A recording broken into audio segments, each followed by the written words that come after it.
Hello, my name's James Brackley and welcome to this short campaign video in the 2023 UCU National Treasurer election. And I'm going to talk a little bit in this video about my manifesto commitment to work openly with regions and branches to develop a strategy that has the buy-in of all layers of our union. So I'm releasing this video on the 9th of January. We've got a national debate taking place later today on what HE strategies we take forward in the HE pay and USS disputes. We've got branch delegates meetings later this week, and then HEC, that's the Higher Education Committee, will be taking a crucial decision on what are the next steps in our national dispute. So I will talk a little bit on where I stand on all of that, but the reason for putting this pledge in my manifesto originally was that there is a feeling we could be doing much better on strategy, both in national disputes but also in terms of supporting branches in local disputes as well.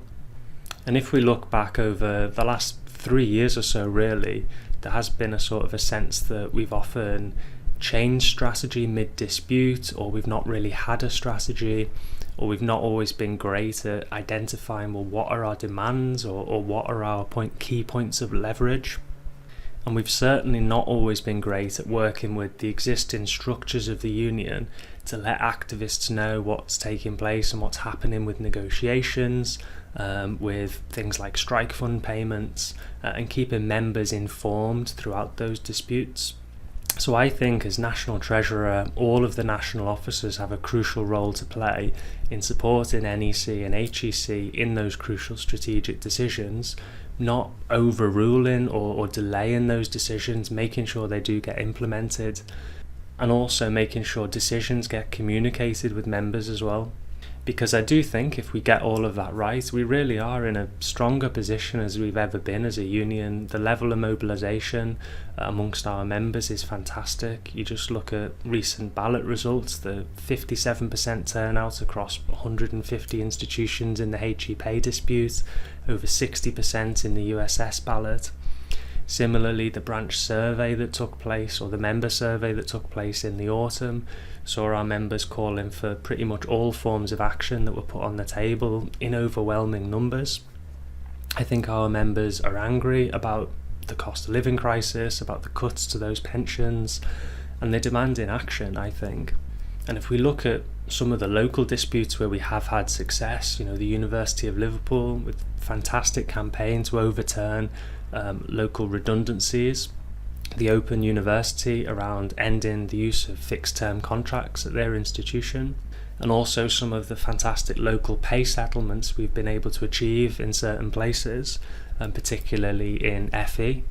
And I think the lesson from those disputes and elsewhere is you've got to keep your members involved at every stage. You've got to run a grassroots campaign, because it's only by involving members in the negotiating process throughout the action, giving them a sense of ownership of that dispute, that you maximise your leverage, you get as many members out, and you force employers back to the table. But before I talk about that, I'm just going to take a bit of a step back, and I'm going to go back to Congress 2022 and last summer, and touch a little bit on one motion that I spoke to and presented at Congress on industrial strategy for 22-23. And what this motion did was it brought together several other motions that were going to Congress, all of which passed. And as you can see, the first point in that motion was that the union nationally, through HEC, should come up with a comprehensive industrial strategy for pay and USS for 22-23 in the summer of 2022. Now that wasn't implemented, unfortunately. We never had that sort of high-level strategy at the start of the dispute, overviewing what we're going to do in 22-23.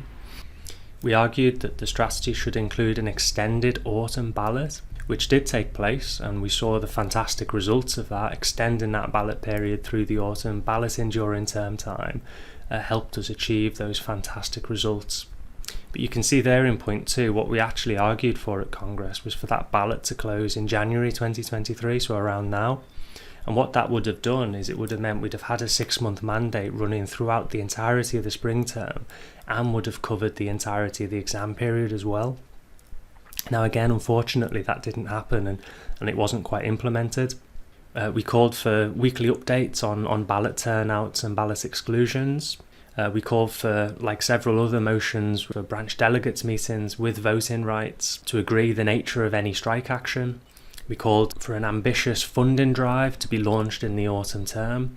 And again, there was motion 14 on this to main Congress, which laid what that should look like in detail. And again, unfortunately, that hasn't really been implemented. And then lastly, a crucial lesson from last year was that we need to support branches in challenging punitive and unlawful pay deductions. So there was a separate motion on this, which also passed through Congress. It called for a model grievance to be drawn up for meaningful legal advice with reference to statute and legal precedent that would have helped us make the case at a local level against those pay deductions. But again, point 6 hasn't been implemented either. So this motion, it passed overwhelmingly at Congress. It was also presented to the branch delegates meeting in the summer of 2022, where it also passed overwhelmingly. But of those 6 points, only point 4 is being implemented right now. So that's the branch delegates meeting that we have coming up, which is going to decide between our strike strategies for the spring term. But even that branch delegates meeting is only being presented with 2 options, either the General Secretary's plan of 2 days here and 3 days there, or all-out indefinite action. Now, there are at least 4 different options that the Higher Education Committee are going to consider, and not all of those are currently being presented to the branch delegates meeting. So as you can see from that motion, there's an awful lot more we could have been doing in this dispute from the outset to give a clearer strategy, a clearer roadmap to build consensus across the union.